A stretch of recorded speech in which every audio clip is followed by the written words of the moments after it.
All right, I'm on hole number 15. We got a par 3 here, I believe. Looking at my notes. Par 3. And I'm bringing a backbone and a navigator. And I'm doing a 1.2 per ring wind adjustment.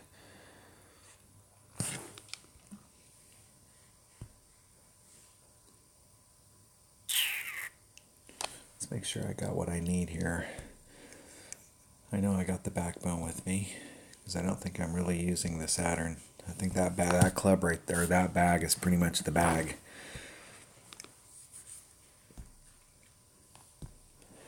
Off we go. Par 3 time. It'd be nice to get a hole-in-one on this hole. I have not got a hole-in-one on this hole in a long, long time. I don't think I've gotten a hole-in-one on this hole since they reconfigured it.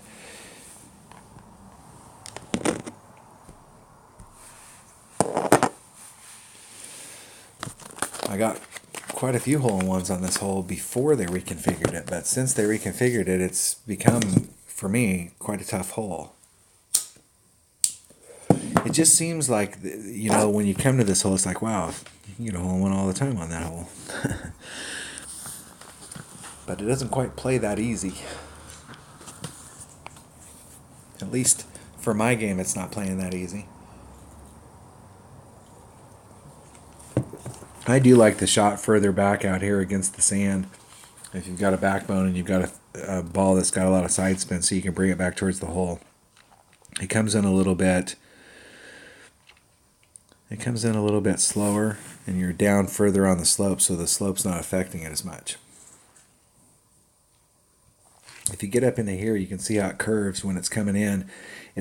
Gravity's going to be pulling it down as it's moving forward. So the slower it goes, the more it's going to drop. So I got my clear ring wedged in between the rough. I want to start off in that area. And then I'm going to try and dial it in. I didn't put as much backspin or side spin on it last time, and it seemed like it went a little better. I'm going to do a full ring adjustment, so that's 2.4. Oh, let's actually make the adjustment. Now I'm a little rushed. Hitting it perfect. A little long. I think that I was using, on a Marlin ball, I was using all of the side spin. Or on that ball, a one side spin ball, I was using all the side spin. But I took off that last little bit, trying to stay a little closer to 2. And it seems like that little adjustment right there, it's not dropping as much. So I may need to put a little more backspin on it just to get it to whoa up and go more towards the hole. So maybe like 3 1/4 or 3 1/2 backspin, just a little bit more than what I've been putting on it.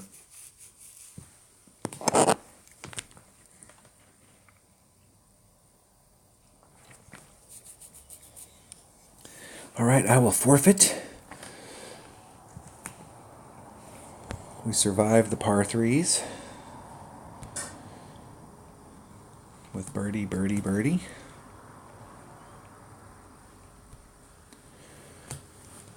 All right, that was hole number 15. What do we got left? We got 16, 17, 18. So we're in the final run here. So what we're looking for is, we did not achieve this on the front 9. What we're looking for is 3, 2, 3. We're looking for, we've got to get a birdie or an eagle on hole number 8, but those albatrosses are key. So our optimum score here is 8 in the last 3 holes. So we need to shoot an 8 so we can get a 34. I think a 34 will stand alone. If I get a 34, I'm going to be at the top. So I have a serious shot on these holes. But I have to execute on hole number 8. And I was there. I made the chip, and I have no idea why it was short. So on this hole right here, I'm using an extra mile. Let's go look at it. Let's go see what we're at. What am I thinking? Trying to remember it. That's why you have Golf Clash Notebook. You come here and look at it. All right, so I'm using an extra mile and a berserker. Now I hoard my berserkers. I don't use my berserkers very often because there isn't very many holes that are worthy of me pulling out berserker, because the only way I can get these is in the golden shot. So I usually only play the one shot in the golden shot, and so I tend to hoard them, but this hole, definitely these will work on. And I think I'm going to move out just a little bit and give myself a little breathing room. I was so close last time using my accurate bag. We got every single ounce of the hook the last time and almost got into the rough. So I want to give myself a little more breathing room, and I'm going to go out half the white ring from my normal landing zone. I'm going to see where the limits are, like how much of an adjustment I have. See what our opponent's going to do. If you're going to come to this hole, like if they're going to just hit this straight, then that's the spot. But if you're going to put any curl on it, you need to be farther away from that so that when the curl takes effect, you give the curl enough room out on the course for it to take effect. Otherwise, you're going to end up into the rough. And he got lucky that he dribbled out.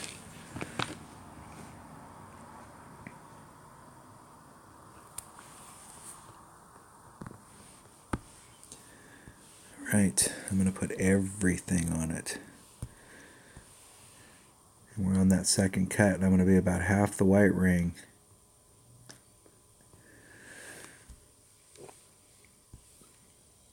And we want to try and get all of it.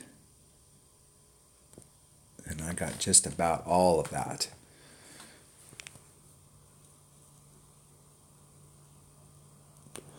Oh yeah, that's a good bounce.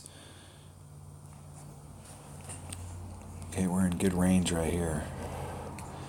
We were a little closer. We hit it just as good last time, and where this marker's at, we were up there by that marker. That inside lane is shorter, so the closer you are down here to this rough, the shorter the shot is. So if you can get halfway between where I am and the rough down there, it's not just that you would be halfway there, but you'd be probably you'd probably be half the distance from where I'm at to that marker. So my club here is probably going to be a Hornet, and I'm at 111922 depending on where I'm at in my club. 111922 if I'm in my Hornet. Okay, I'm in my Hornet. There's minimum club. There's max, so we're at min. I'm going to have to put a little bit of backspin on it in order to get it to stop at the hole. We need to go right at it. Okay, so we're at minimum club, so it's 2.2. So there's 2.2. That leaves me 4. That's about 1 1/5 of a ring.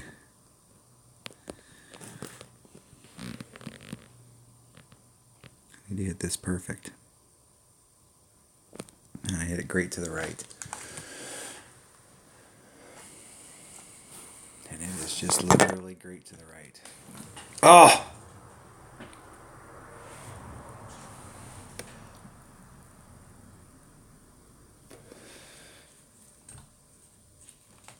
Dropping those albies. We're 2 shots down.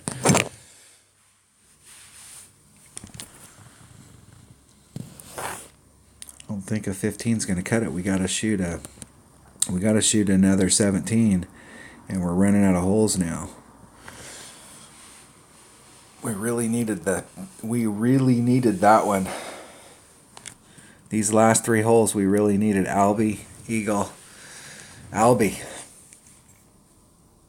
And we did not get it, so we are in big trouble.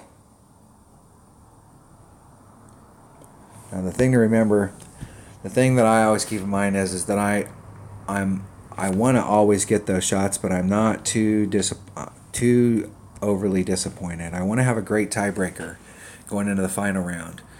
But the deal is that I want to make sure that I leave something on the table for the final round so that I have something to strive for. Because I've had this happen where I've hit every single thing. And so we missed out on 12 from what we did on 3. I got the lucky hole-in-one on 4. We did pick up 5, so we picked up one of our shots. But dropping 7 could have got us back on track. You know, it would have kept us on track so that we could have then tried to pick up 8 and been right back to where we're at.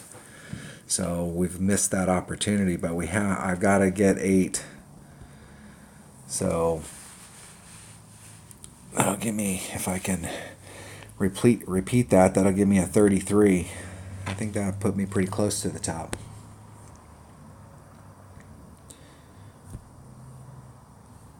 All right, that was hole number 16 of the Community Cup in the opening round of the Rookie Division. Thanks for watching.